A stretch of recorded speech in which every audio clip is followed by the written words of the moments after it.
Good evening. Welcome to this episode of Prophecy for the Last Hour. My name is Liz McGee. I'm the host for the show tonight, and I have meat prepared at the dinner hour. And tonight I really do have some meat. And I feel a little bit like I'm a little bit on a mission tonight. So I'm just going to jump right into it. So let me start. I consider myself what is called like a researcher. We live in an unbelievable time.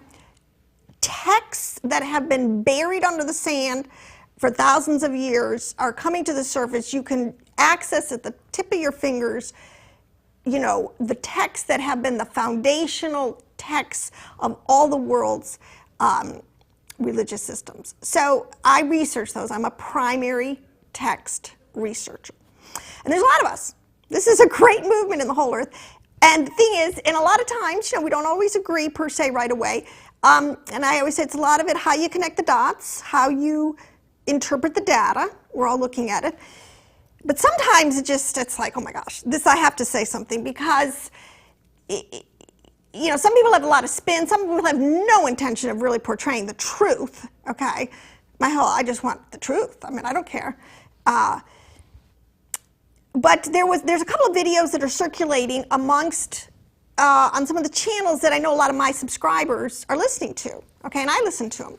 So I listened to some of these YouTubers that are out there, and I was like completely blown away. I was like, I can't believe this. I cannot even believe this. I cannot even believe that these dots are being connected this way, and it is so wrong. And I just can't sit by and just say it's not right. There's no way you can make the data say this. So we're talking about the Essenes, okay? Because part of it's personal. These are my people. These are the peoples out of who Yashua, HaMashiach, Jesus the Christ, John the Baptist, Mary, the whole clan of them came out of, okay? So this is where we're getting today, of getting back to the truth and flushing these groups again, or relooking at it with to get to the bottom of things, getting away of all religion and everything that's been piled on top all these thousands of years. But, the Dead Sea Scrolls and the Nag Hammadi codices came back to the world in 1948, basically the two of them within a year of each other, and have just exploded on the scene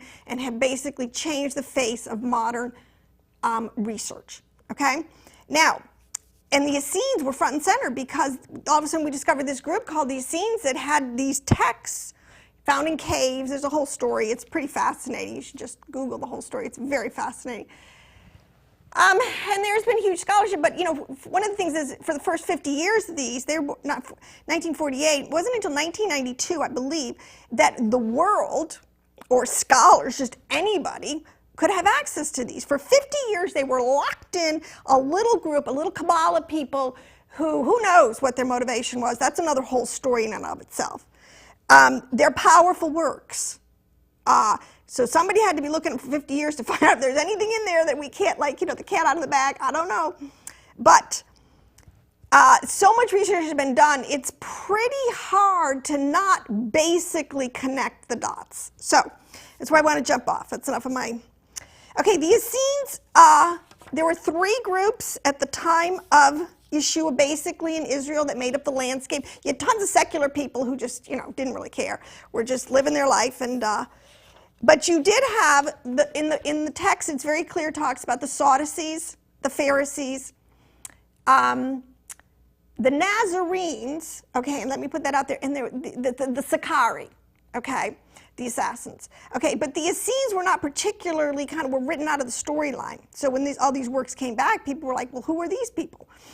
Okay, Josephus, and before we had the Dead Sea Scrolls, we only had really two references, Josephus and Philo, a couple of other obscure references to this people group. But I'm going to show you today, even what we did have was enough to connect the dots properly. Okay, because I'll just say, the Essenes are not a white Freemason, white brotherhood group out of Egypt, Luciferian, part of all of this secret society, Nimrod, Luciferian. There's just no way you can say that. So let me go through the evidence, try to make my case, okay? Now, this is just a quote from Josephus. At the time, the majority were Pharisees, as Josephus writes, okay? That was the largest class, the religious class of kind of your scribes and Pharisees would be like your pastors and priests and the people who are really kind of in it for a living, okay? The Sadducees were able to persuade, the majority were the Pharisees. The Sadducees are able to persuade none but the rich, okay, and have not the populace behind them, but the Pharisees have the majority on their side. Now the thing is, the Sadducees you guys got to know these groups to know what was going on. But the Sadducees were sort of a rich class that had bought bribery, bought the priesthood through the Romans, and it was always going to the highest bidder. These are not,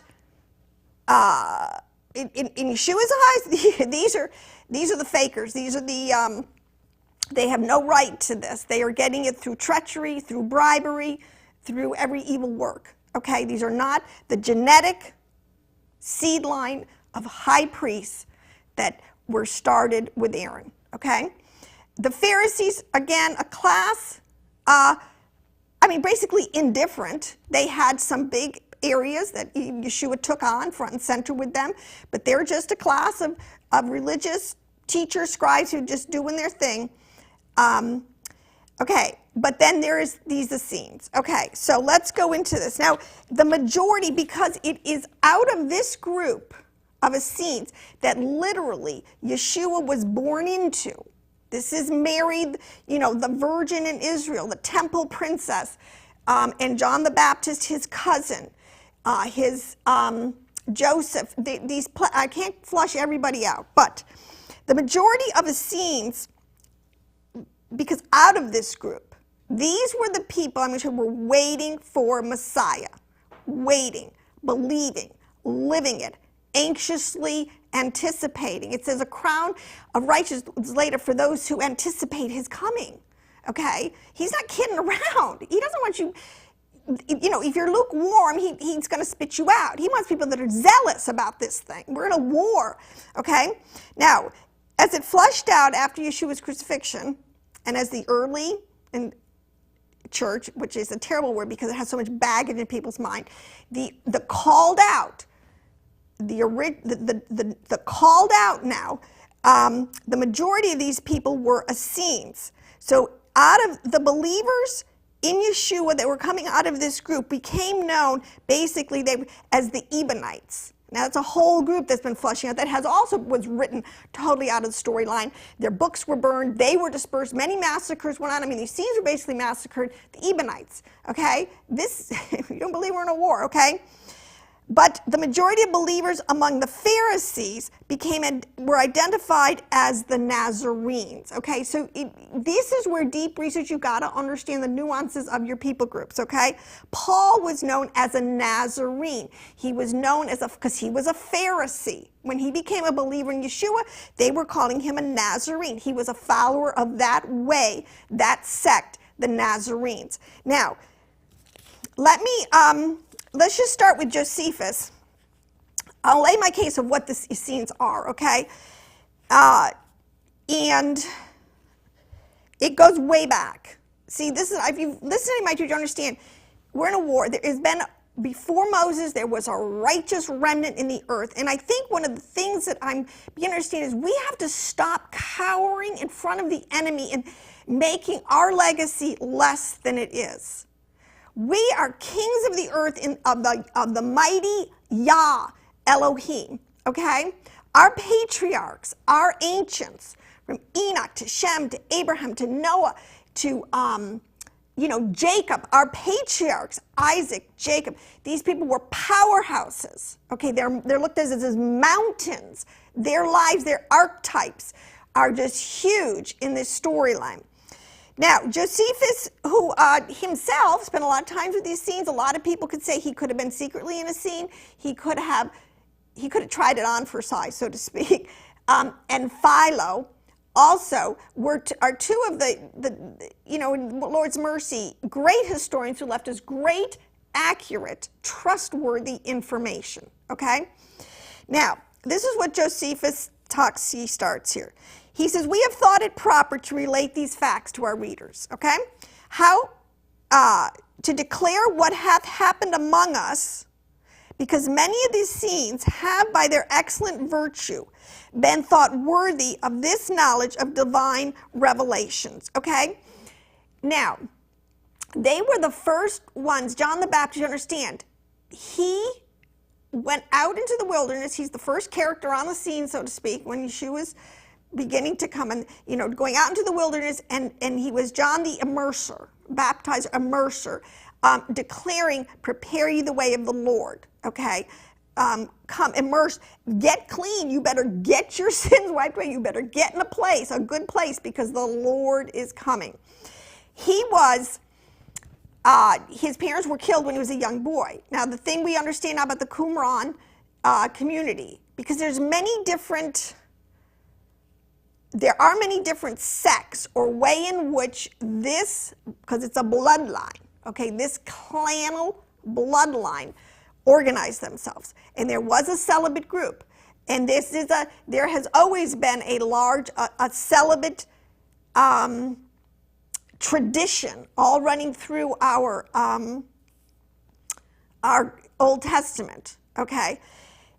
John the Baptist was adopted into the Qumran. It's easy to make the case. I mean, I don't see how you could connect the dots otherwise. Into the Qumran community, they were known to take on almost refugee children, or abandoned, or because he was killed, orphaned, okay? And there is in the Protevangelion of James, which is another text that has come back, there is inferences that his mother Elizabeth went down to the wilderness after her husband was killed. He was murdered right on the altar by the Romans. And she was in the, see, you got to understand, keywords, code words, in the wilderness. Qumran is in the wilderness. It's in the desert below Jerusalem by the Dead Sea. It's known. It's a proper noun. In the wilderness. It's a designation. If you heard that, you knew what the people were talking about. Okay.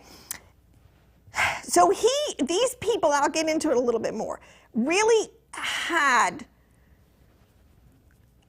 a zealousness for their heritage that was, because by and large, way more than the average person. Listen, I'm zealous for the Lord, and a lot of people think I'm a freakazoid. What do I care? Okay, people who are more zealous than normal. Oh my gosh, only do that thing on Sundays. Don't like take it into the week with you. I mean, come on. Okay, this is, most people are like that, but there's a people on the planet that have always been more zealous. Elijah, was known for his fire, his zealousness. Okay, God wants us to be zealous for the Lord and the things of the Lord. He was able to ascertain, because the word of the Lord came to him, Eloha, and ascertain through the writings, they were there. It was time. It was go time. The Messiah it was time. All the signs were there. Now, I've just done teachings on the Messiah ben Joseph, Messiah ben David. That's another huge concept that is important to have an understanding. Why did Jesus have to have two come twice? Or why is it when the whole thing's wrapped up, we'll find out a little more information. I won't even go there. I don't want to freak out too much. Why is there a first coming and a second coming? Okay, because there's very good answers for that. So we have this, but I want you to say, there are people that are saying that these Essenes are luciferians. They're part of a secret brotherhood, freemasons, and that their secret life is all full of evil and black magic, and that they're, oh my gosh, I can't even believe some of the things I was hearing. Self-flagellation and blood drinking. I mean, people, that stuff is a lie and comes out of the woodwork. It certainly doesn't come out of, and then the other thing I have to say about these YouTubes cracked me up, no citations. This is what cracks me up. People just run off their mouth and no citations. Okay, I'm telling you, I'm reading Josephus, I'm reading Philo, completely reputable, and I'm reading what they say. I'm not telling you what they said. So let's get back to the text. The doctrines of the Essenes is this, that all things are best ascribed to God. They teach the immortality of the souls, That's nothing new. They esteem that the rewards of righteousness are to be earnestly striven for. And I say to be zealous for the Lord. And when they send what they have dedicated to God into the temple, they do not offer sacrifices. Now, this I won't go into. Because a lot of this stuff is really, let me just say this. This is in my last teachings on Messiah ben Joseph, and actually this was a new understanding to me, which makes everything revolutionary. Because let me tell you something. If you don't understand the two houses of Israel, you don't understand why Messiah ben Joseph had to come first and get all the lost sheep. We are the elect means the called out. We are the elect today. We're being called out of the Gentiles to get back into the house, okay? Because he's going to, because he's putting it all back together. We were the lost sheep. We are being called back. That's what the concept of church is, people. It has nothing to do with the building on the corner. We are being called back to our original heritage, our original birthright, okay, as the sheep of his pasture, okay? Now, so a lot of this stuff is very deep, and I can't even begin to go into it because already oh my gosh, okay. Because when you really understand the Essenes, you could just so connect the dots with Jesus and with the other players on the scene. We could never understand, like, why were Ananias and Sapphira, why did fire come down from heaven and burn them up? Because they didn't give all their money. I mean, what's going on with that? Or, like, why did Jesus tell them to go out but don't take any money and don't take an extra cloak and don't take another pair of shoes? Like, what's up with that? I mean, some really bizarre, but when you understand, it makes 100% sense, which seals the deal that he is an Essene. But what I want you to say is in the mouth that it was Judah. This is what Paul said in Romans. He said, look, I owe everything to my brothers, to Judah. They have kept the testimonies, the laws, the ceremonial laws, all the books. Judah was because God knew that he was the older brother. He was going to stay in the house. If you're going to entrust something valuable to somebody, you don't give it to the one you know is going to go off into left field. You give it to the more trustworthy one. That's what the older brother. So Judah has kept in their tradition, in their heritage, within the books, all of them, the writings, okay, which is much more, well, we won't even go there. Okay, so anyways, where was I? The point is that Josephus is telling you, in the mouth of 2 or 3 witnesses, a matter is established. Both Philo and both Josephus, and I have quotes from Lightfoot, B.J. Lightfoot, who's another big scholar of the 18th century, 19th century, saying the same thing, that they had a fabulous reputation. You will know a tree by its fruit. Their fruit is above reproach. If they were luciferians, they would have been found out. Nothing in the records says, except for, this, and this is wicked, all these things get so tricky. Simon the sorcerer, okay, one dude we can, maybe try to ferret out what his issue was, and I can tell you that, and we can do that. That's a whole sidebar. Okay, so we go on to here. It says that it also deserves our admiration how much they exceed all other men in that they addict themselves to virtue. Oh, what a horrible crime, okay? And this is in righteousness, okay? And indeed, to such a degree that as it hath never appeared among any other men, neither Greeks nor barbarians. Listen, if Yeshua is going to come from any group, listen, he had to be a lamb without spot or blemish. Do you think he is going to come from the purest stock in Israel, which was the Essenes, okay? These people were not fooling around, okay? Can you imagine God entrusting the Messiah to a group of people who were, hot one day, cold the next, really didn't care, weren't keeping track of things, weren't watching the sign, No. Jeez. Okay. This is demonstrated by that institution of theirs, where they will not suffer anything to hinder them from having all things in common. And this gets back to the end. They were like this early form of communism. Okay, if you listen to this, the beauty of their lifestyle.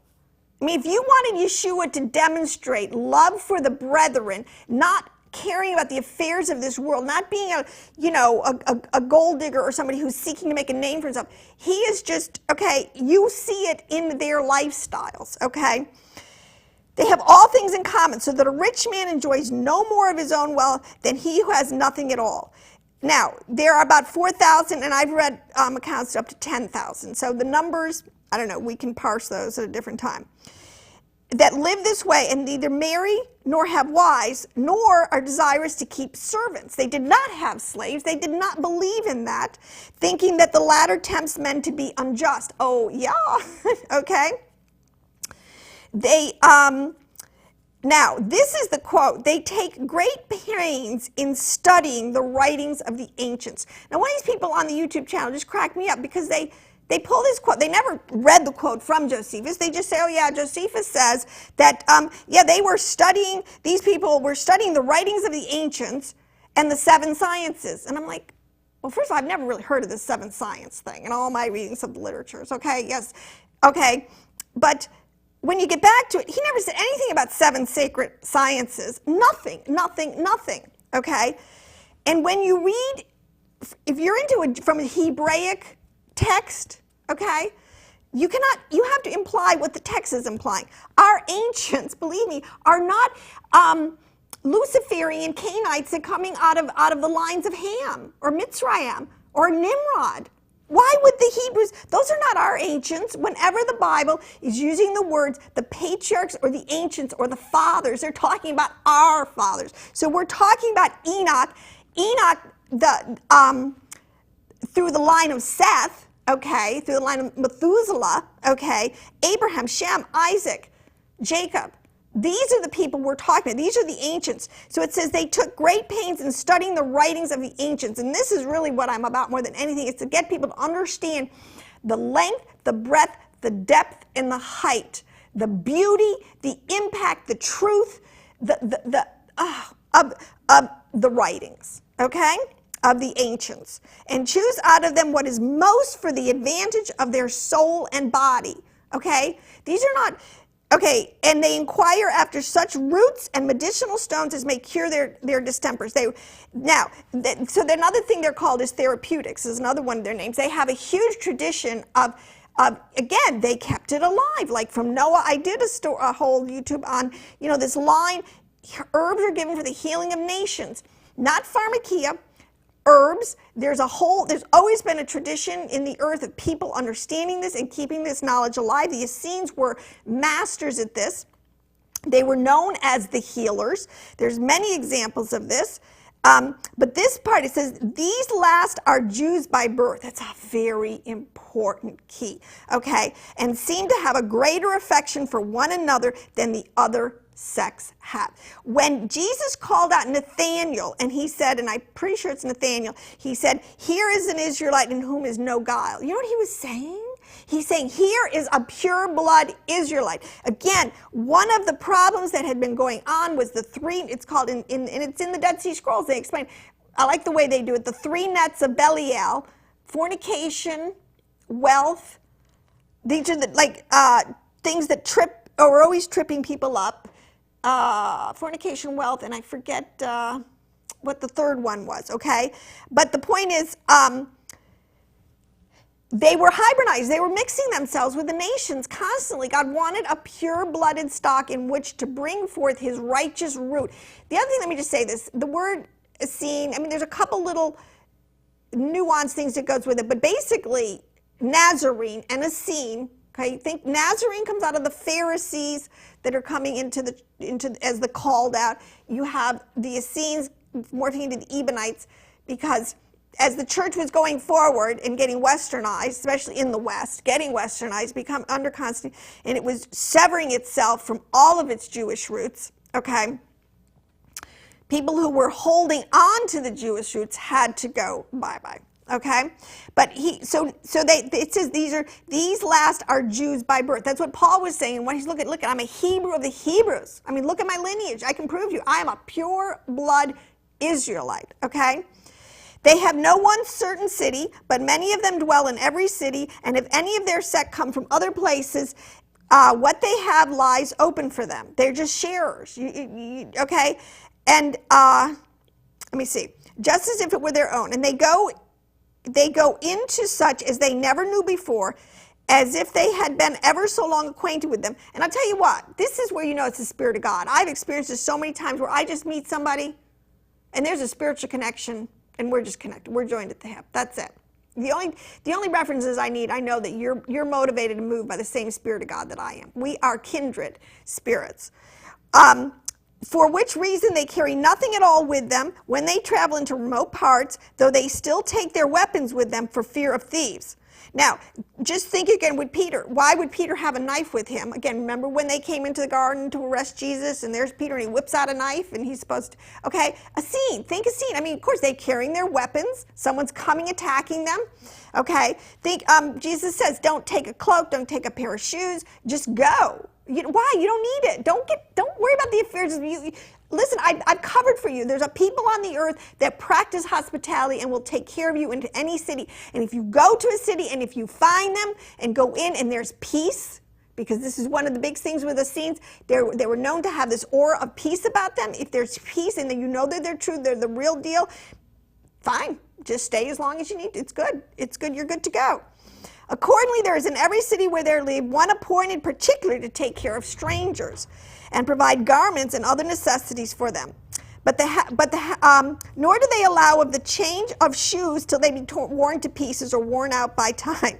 Okay? Neither do they buy or sell anything one to another, but they just have all things common.